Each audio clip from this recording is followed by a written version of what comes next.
Hi friends, welcome to fun with numbers. ఇక్కడ ఒకసారి చూడండి. ఇవాళ మనం ఏంటి అంటే బహుపదులకు సంబంధించింది ప్రీవియస్గా ఒక వీడియో చేసుకున్నాం కదా. అందులో ఏంటి అంటే మనం ఆల్రెడీ చూసాము బహుపదులు అంటే ఏంటివి, సమీకరణాలు అంటే ఏంటివని. ఇప్పుడు చూడండి, a x plus b y plus c equal to 0 అనే ఈ సమీకరణం చూస్తే ఇది రెండు చరరాశుల్లో గల రేఖీయ సమీకరణం. ఓకేనా? అంటే రెండు చరరాశులు ఉన్నాయి చూడండి, ఎక్స్ వై. ఇక వీటిని ఏమంటారు, ఏ బిసి, వీటిని ఏ ఇంకా బిని వీటిని గుణకాలు అని అంటారు. ఓకేనా? అయితే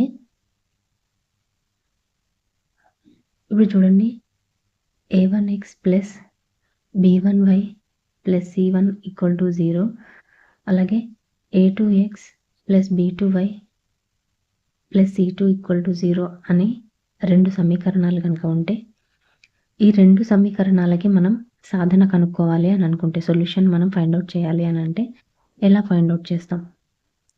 అసలు ఇలాంటి ఒక రెండు సమీకరణాలకి సొల్యూషన్ ఎలా ఫైండ్ అవుట్ చేయాలి? ఒకవేళ వాటికి అసలు సొల్యూషన్ ఉంటుందా?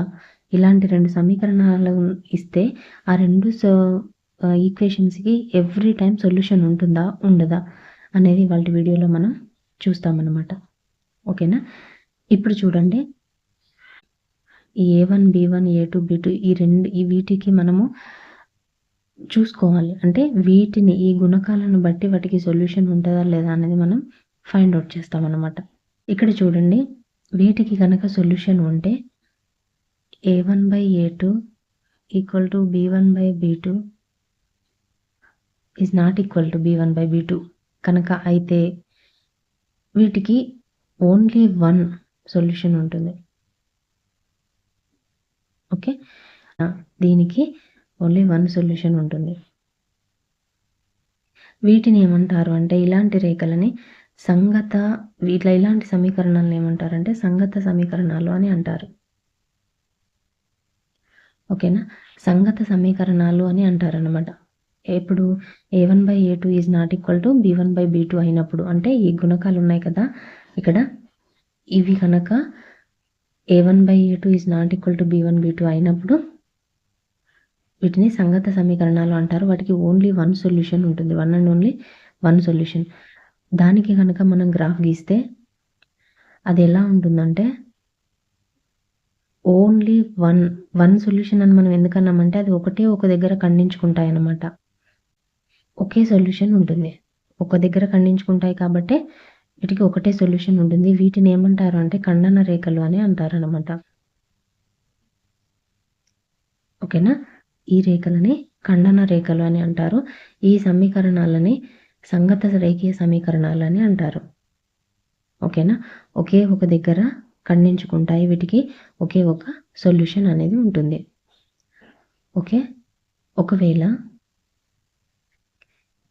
a1/a2 ఈక్వల్ టు b1/b2 కనుక అయితే అప్పుడు మనం ఏం చేయాలి? ఒకవేళ a1/a2 ఈక్వల్ టు b1/b2 అయితే మనం ఏం చేయాలంటే c1/c2 కూడా ఫైండ్ అవుట్ చేయాల్సి ఉంటుంది. ఓకేనా? ఈ c1/c2ను కూడా మనం ఫైండ్ అవుట్ చేస్తే, ఒకవేళ అది కూడా ఈక్వల్ కనుక వస్తే, అంటే ఈ a1/a2 equal to b1/b2 equal to c1/c2 కనుక వస్తే, అప్పుడు అవి పరస్పర ఆధారిత రేఖీయ సమీకరణాలు అంటారు. వీటికి అనంతమైన సాధనలు ఉంటాయన్నమాట. ఓకేనా? వీటికి అనంతమైన సాధనలు ఉంటాయి. ఇప్పుడు అవి వాటి యొక్క గ్రాఫ్ గీస్తే ఎలా ఉంటుందంటే, ఇది ఇలా, అంటే ఒకదాని మీద ఒకటి ఉంటుందన్నమాట.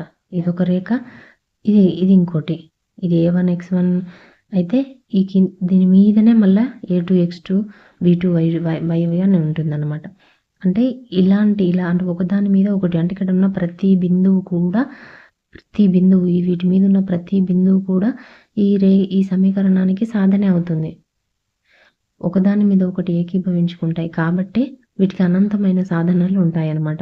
ఎప్పుడు a1/a2 equal to b1/b2 equal to c1/c2 అయినప్పుడు మనం ప్రతిసారి xyలను కనుక్కోవడానికి ట్రై చేయొద్దు. a1/a2 b1/b2 చేస్తే సరిపోతుంది. ఎందుకంటే ఒకే ఒక సాధన ఉందనుకో, ఇప్పుడు నాట్ ఈక్వల్ టు వచ్చిందనుకో, మనం ఒకే ఒక సాధన ఉంటుంది కాబట్టి అప్పుడు మనం ఫైండ్ అవుట్ చేసి చెప్పొచ్చు ఆ సాధన ఏంటి అని. ఒకవేళ ఇలా కనుక వస్తే అనంతమైన సాధనలు ఉంటాయి కాబట్టి అందులో మనం ఎలాగో ఫైండ్ అవుట్ చేయలేం కాబట్టి అనంతమైన సాధనలు ఉంటాయని చెప్పేయచ్చు. ఓకేనా? ఆ తర్వాత ఇంకొకటి ఉంటుంది, ఏంటి కేసు అంటే ఇక్కడ చూడండి, ఈ కేసులో A1/A2 ఈక్వల్ టు B1/B2 అవుతుంది కానీ C1/C2 నాట్ ఈక్వల్ టు అవుతుంది. అంటే ఇలాంటి కేసులో ఏంటి అంటే అసలు వీటికి సాధన అనేది ఉండనే ఉండదు.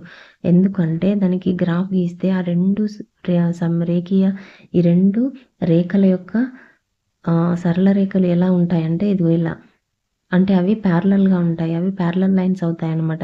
అంటే ఇవి అనంతంగా పొడిగించినప్పటికీ కూడా అవి ఎక్కడా కూడా టచ్ అనేది అవ్వవు. టచ్ అయితేనే కదా అసలు సొల్యూషన్ ఉంటుంది. 2 రేఖలు ఖండించుకున్నప్పుడే కదా ఖండన బిందువు సాధన అవుతుంది. కానీ ఇక్కడ ఇలాంటి సందర్భంలో ఎప్పుడు ఇలా A1/A2 ఈక్వల్ టు B1/B2 అయ్యి నాట్ ఈక్వల్ టు C1/C2 అయినప్పుడు ఆ రెండు రేఖలు ఎలా ఉంటాయంటే ప్యారలల్‌గా ఉంటాయి. సమాంతర రేఖలు అవుతాయి. వాటికి సాధన ఉండనే ఉండదనమాట. ఓకేనా? ఇలా అనంతంగా పొడిగించినప్పటికీ ఇలా అవి ఎప్పుడు కూడా కలవవు. అవి ప్యారలల్ లైన్స్ అవుతాయన్నమాట. ఓకేనా? అయితే ఇప్పుడు దీన్ని బట్టి మీకేమర్థమైంది? అసలు మనము రేఖీయ సమీకరణాలు ఇచ్చి సొల్యూషన్ కనుక్కోమంటే అసలు మనం ఎప్పుడు కనుక్కుంటాం? సాధన లేదు అన్న సమయంలో మనం సొల్యూషన్ కనుక్కోము. అనంతమైన సాధనలు ఉంటాయి అన్నప్పుడు మనం సొల్యూషన్స్ కనుక్కోము. మనం కనుక్కునేది ఒకటే ఒకసారి అవి 2 ఖండన రేఖలు అయినప్పుడు మాత్రమే మనం సొల్యూషన్ అనేది ఫైండ్ అవుట్ చేస్తాం. అప్పుడు ఓన్లీ 1 సొల్యూషన్ ఉంటుంది కాబట్టి. ఓకేనా? అవి అసలు ఖండన రేఖలా, సమాంతర రేఖలా, లేకపోతే ఏకీభవించే రేఖలా అనేది ఎప్పుడు తెలుస్తుందంటే వాటి యొక్క గుణకాలను ఇలా పోల్చినప్పుడు మనకి అర్థమవుతుంది. ఇలా A1/A2 is not equal to B1/B2 అని అన్నప్పుడు అవి సంగత రేఖీయ సమీకరణాలు అని అంటారు. ఇలా A1/A2 equal to B1/B2 equal to C1/C2 అని అంటే వీటిని ఏకీభవించే రేఖలు అని అంటారు. పరస్పర ఆధారిత రేఖీయ సమీకరణాలు అని అంటారు. ఇదిగో ఇలా A1/A2 equal to B1/B2 is not equal to C1/C2 అని అన్నప్పుడు వీటిని అసంగత రేఖీయ సమీకరణాలు అని అంటారు. ఓకేనా? ఇవేమో సంగత, ఇవేమో అసంగత, ఇవేమో ఏకీభవించే రేఖలు. ఓకేనా? ఇలా మనం సొల్యూషన్స్ అనేది ఫైండ్ అవుట్ చేయాల్సి ఉంటుంది. ఓకేనా? అర్థమైంది కదండి? ఇంకా విచక్షణ అనే ఇంకొక టాపిక్ ఉంటుంది. దాన్ని మనం నెక్స్ట్ క్లాస్లో చూద్దాం. వీడియో కనుక నచ్చితే లైక్ చేయండి, షేర్ చేయండి.